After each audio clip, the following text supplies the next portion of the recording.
Alright, so listen. Alright, it's recorded. So, I have a 2011 Chrysler 200. The 3.6 liter V6, of course. Okay, so let me just let y'all know I had the one click no start problem. And no, I don't have that stupid little box that you take off. None of that. So, I changed the alternator because it was fried. And then the starter went out. So I changed the starter. And then the tip-em fried. Nothing was working. And then after I changed all that, it was still getting one click, no start.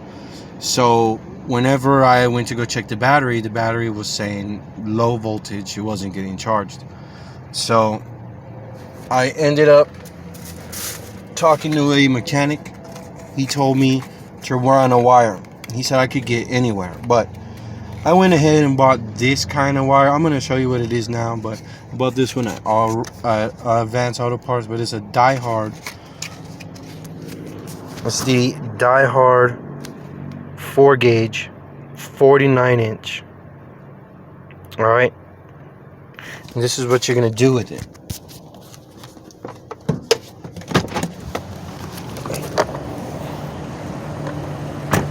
I'm not going to guarantee it's going to work for every one click no start, but let me just show you. So the guy told me I could run it like this. I ran mine's like this, so that way it doesn't get burned or frayed or anything like that, but you can see I'm running into the alternator.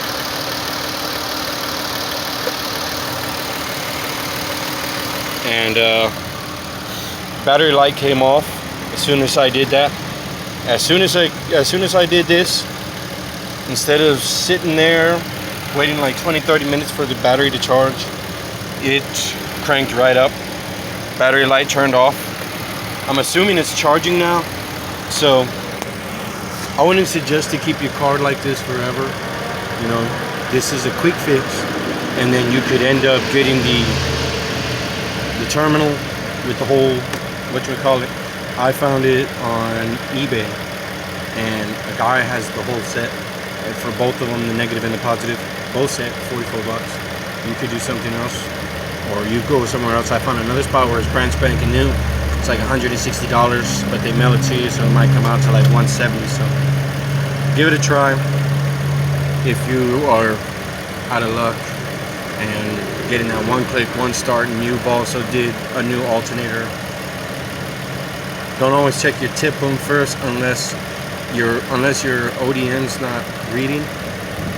Then if your ODM's not reading, that's how I found out my tip-em wasn't working. My tip-em was fried because my ODM wasn't coming up.